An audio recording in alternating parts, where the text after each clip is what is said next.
Icom second year के मेरे प्यारे स्टूडेंट्स, जैसा कि आप लोगों को अभी हम साझेदारी चैप्टर पढ़ा रहे हैं, जिसमें आपको व्यवसाय के बारे में बताया गया था और बताया गया था कि व्यवसाय 3 तरह के होते हैं। एकाकी व्यवसाय, साझेदारी व्यवसाय और कंपनी, जिसमें अभी हमें साझेदारी व्यवसाय के बारे में पढ़ना है। साझेदारी व्यवसाय का तात्पर्य मैंने आपको बताया था कि जब कोई व्यवसाय को 2 या 2 से अधिक व्यक्ति आपसी समझौते के तहत लाभ कमाने के उद्देश्य से किया जाता है तो उसे हम साझेदारी कहते हैं। यानी कि कोई भी व्यवसाय जिसका उद्देश्य लाभ कमाना होता है, यद्यपि उसे 2 या 2 से अधिक व्यक्ति मिलकर करते हैं तो उसे हम साझेदारी व्यवसाय के नाम से जानते हैं। फिर मैंने आपको बताया था कि अब हम इसके बारे में जानने के बाद इसकी विशेषताओं को जानेंगे। तो आज अभी हम आपको साझेदारी की विशेषताओं को बताने जा रहे हैं। सभी स्टूडेंट इस बात को ध्यान में रखेंगे कि आप सोच रहे होंगे कि सर हम लोग तो अकाउंट्स पढ़ रहे हैं, लेकिन आप तो सर केवल थ्योरी ही लिखाते जा रही है, तो बिज़नेस स्टडी के जैसा ही है। तो मेरे प्यारे बच्चों, आप यह जान ले कि किसी भी सवाल को बनाने के लिए, उसके प्रैक्टिकल क्वेश्चन को बनाने के लिए उसके बारे में जानना, उसके थ्योरी को अच्छी तरह से जानना बहुत ज़्यादा ज़रूरत होता है। आप इस थ्योरी को आप अच्छे से समझें ताकि आगे के सवाल आपको आसानी से समझ में आ जाएगा।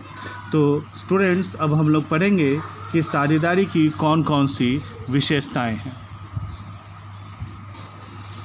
हालांकि मैंने पिछले वीडियो में ही साझेदारी की विशेषताओं को समझने के लिए उसकी परिभाषा से स्पष्ट कर दिया था।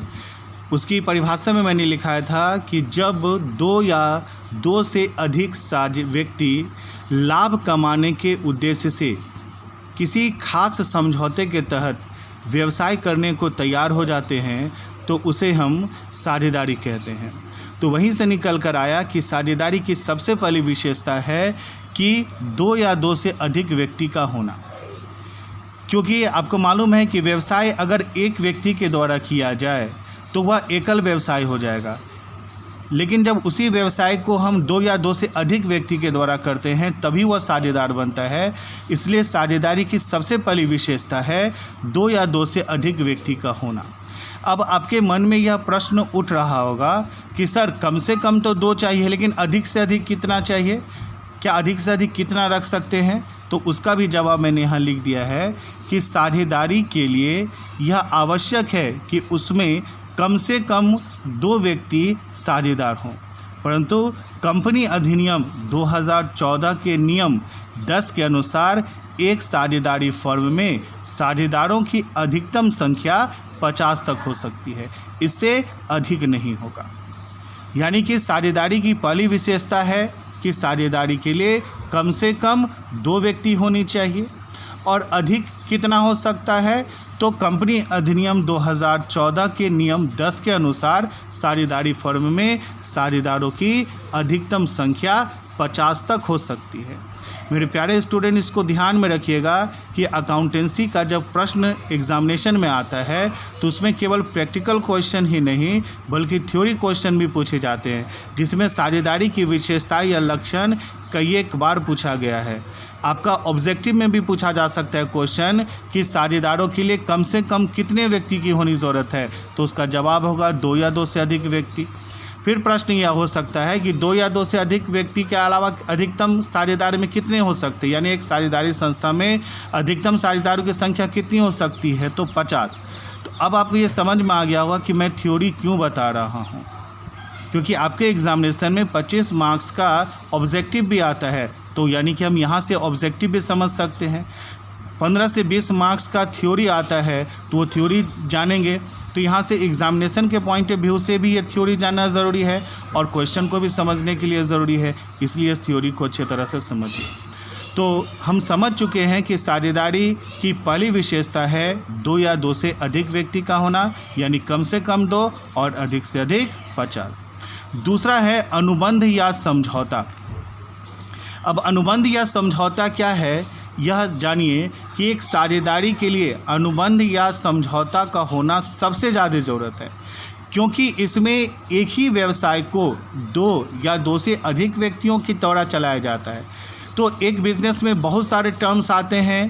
पहला, पूंजी कितना लगाया जाएगा, कौन कितना लगाएगा, व्यवसाय का नाम कहाँ क्या होगा, व्यवसाय कहाँ की जाएगी, व्यवसाय की प्रकृति क्या होगी, कौन व्यक्ति क्या काम करेगा, इस तरह के अनेक मामले होते हैं। कौन व्यक्ति लाभ का कितना हिस्सा लेगा। तो इसका मतलब है कि जब भी कोई भी व्यक्ति जब साझेदारी करेगा तो इन सभी बातों पर समझौता होना ज़रूरी है। अगर कोई भी व्यक्ति इन समझौतों को किए बिना अगर व्यवसाय करता है तो आने वाले समय में व्यापार में साझेदारों के बीच झगड़ा होना, मनमुटाव होना यह लाजमी है। तो क्या कोई भी साझेदार इसलिए साझेदारी करता है कि हमें आपस में झगड़ा करना है कि व्यवसाय की प्रगति करना है? तो 100% व्यवसाय की प्रगति और व्यवसाय में अधिक से अधिक लाभ कमाने के लिए किया जाता है। अतः भविष्य में किसी भी तरह का साझेदारों में मनमुटाव न हो, इसलिए उनके बीच अनुबंध या समझौता का होना ज़रूरी होता है। तो अनुबंध या समझौता का मतलब समझ में आ गया। और कहा भी जाता है कि एक साझेदारी का मुख्य आधार अनुबंध या समझौता होता है। अगर दो या दो से अधिक साझेदारों के बीच अनुबंध या समझौता न हो तो फिर वह व्यक्ति कभी साझेदार बन ही नहीं सकता है। इसलिए आपसे यह पूछा भी जा सकता है कि साझेदारी का आधार क्या है, तो आप जवाब देंगे कि साझेदारी का आधार अनुबंध या समझौता होता है। अब इसको मैंने आगे लिख दिया कि साझेदारी की रचना सहमति या समझौता से होती है। समझौता ही साझेदारों के संबंध का आधार होता है। सहमति या समझौता लिखित या मौखिक हो सकता है।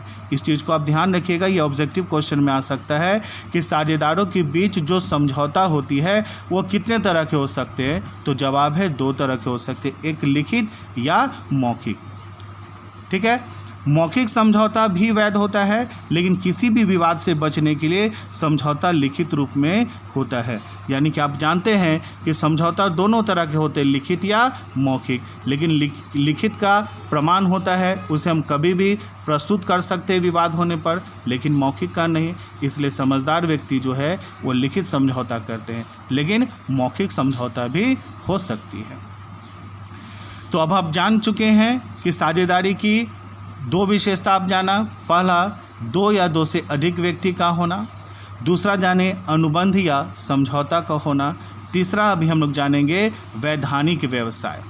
अब ये वैधानिक व्यवसाय का मतलब क्या होता है, ये बहुत ही पॉइंटेबल चीज़ है और इसे समझने की आवश्यकता है कि वैधानिक मतलब होता है कानूनन। जैसे हम सभी समाज में रहते हैं, हमें बहुत सारे अधिकार और कर्तव्य मिले हैं, लेकिन समाज में कानून और नियमों के तहत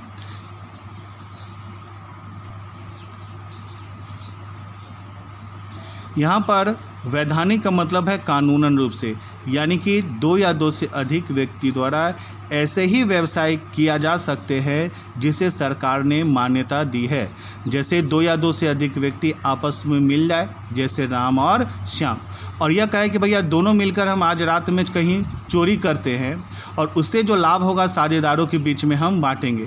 अब आप ही बताइए कि यह लाभ कमाने के उद्देश्य से चोरी कर रहा है, दोनों में जोखिम भी है, लेकिन क्या यह वैधानिक है? तो जवाब है नहीं। इसी तरह से 2 व्यक्ति राम और श्याम हैं और वो बोलेगा कि मैं बंदूकें बना करके बेचूंगा, और बंदूकें बनाकर अगर बेचेगा तो क्या यह वैधानिक है? पुलिस उसे तुरंत पकड़ लेगी।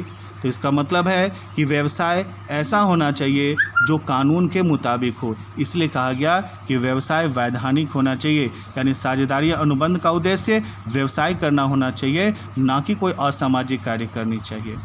अब है लाभ कमाना एवं विभाजन। ये महत्वपूर्ण है। तो आप जानते ही हैं कि 2 व्यक्ति साझेदारी क्यों कर रहा है, तो उसका उद्देश्य लाभ कमाना। तो लाभ कमाना और फिर उसे साझेदारों के बीच में क्या करना, विभाजन करना।